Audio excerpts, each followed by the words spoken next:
Dan untuk jam ini kita masih lagi memberi fokus kepada topik tenaga buruh dan kita nak memberi fokus kepada mampukah kadar pengangguran terus catat penurunan berdasarkan laporan yang dikeluarkan oleh DOSEM sebentar tadi.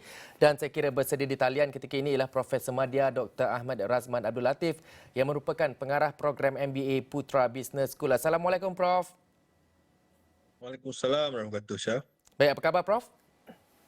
Alhamdulillah. Baik Prof, terima kasih kerana sudi bersama dengan Bulletin Awani untuk jam ini. Prof, jadi kita terus saja, kita dah ada datanya tadi, saya dah bacakan tadi dan Prof pun sudah dapat ya data yang dikeluarkan oleh DOSEM itu. Jadi Prof, kita nak fokus kepada apakah sebenarnya faktor-faktor utama yang menjadi pendorong utama kadar guna tenaga dan pengangguran bertambah baik untuk suku yang lepas, Prof. Ya, sudah tentu apabila kita melihat kadar guna tenaga dan juga kadar pengangguran yang bertambah baik suku tahun yang lepas, faktor pendorong utama sudah tentu daripada peningkatan pertumbuhan KDNK negara itu sendiri. Walaupun kita belum dapat statistik yang terkini, tetapi kadar pertumbuhan KDNK setiap suku tahun lepas sentiasa positif. Suku ketiga pun mencatatkan pertumbuhan 3.3%. Dan apakah maknanya dari konteks ini adalah apabila pertumbuhan ekonomi semakin meningkat, pengeluaran meningkat, bermakna perniagaan, aktiviti perniagaan itu sendiri juga turut meningkat apabila syarikat mengeluarkan lebih banyak barangan dan perkhidmatan yang sekaligus memerlukan pengambilan lebih ramai pekerja untuk maksud peningkatan aktiviti tersebut.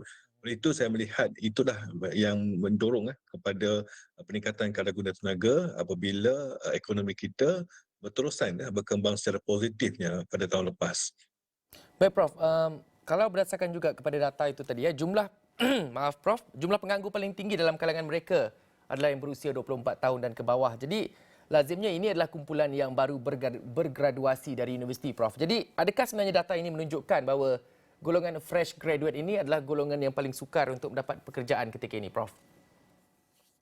Ya, sudah tentu kalau kita lihat statistik, golongan ini adalah yang paling tinggi, peraturan tertinggi dalam golongan penganggur. Tapi kita faham kerana mereka ini baru sahaja lepas daripada pengajian dan mereka kemungkinan tidak ada pengalaman cukup. Jadi sukarlah satu cabaran untuk mereka mendapatkan pekerjaan disebabkan tidak cukup pengalaman.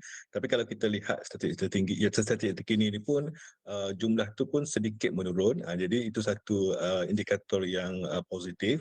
Pada masa yang sama, kerajaan tidak lupa untuk memastikan mereka dapat pengalaman kerja ini melalui antaranya program MyStep yang diperkenalkan sejak 2 tahun lepas untuk memastikan mereka cukup pengalaman bekerja sebelum mampu memohon pekerjaan yang lebih menjanjikan penggajian yang lebih tinggi dan juga tempoh yang lebih tetap.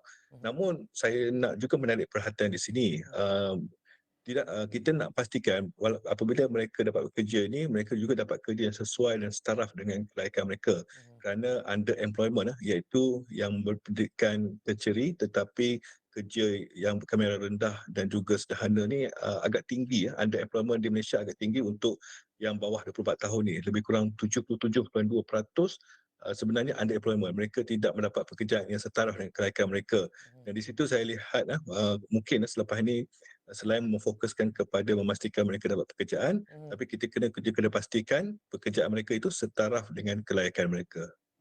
Baik Prof, tadi saya nak sentuh balik. Prof ada sebut tadi ya, penurunan jumlah kadar pengangguran ini menjadi bukti kepada perkembangan ekonomi yang berkembang dengan baik dan juga positif pada ketika ini. Jadi mungkin Prof boleh jelaskan ya, apakah ada kemungkinan angka atau kadar ini akan terus menurun pada bulan-bulan berikutnya atau tahun-tahun akan datang, melihat kepada pelbagai faktor luaran yang berlaku ketika ini, antaranya faktor geopolitik dan juga apa saja yang berlaku di peringkat global ketika ini. Adakah Malaysia akan terkesan secara langsung dan adakah jumlah ataupun kadar pengangguran ini akan mampu diturunkan dari bulan ke bulan dan tahun ke tahun, Prof, melihat kepada situasi ini? Prof. Saya setuju apabila segala yang berlaku di peringkat domestik ini juga terkesan dengan geopolitik dan juga pertumbuhan ekonomi global. Memang dijangka pertumbuhan ekonomi global pada tahun ini adalah perlahan, tetapi sebenarnya masih lagi meningkat secara positif, cuma agak perlahan.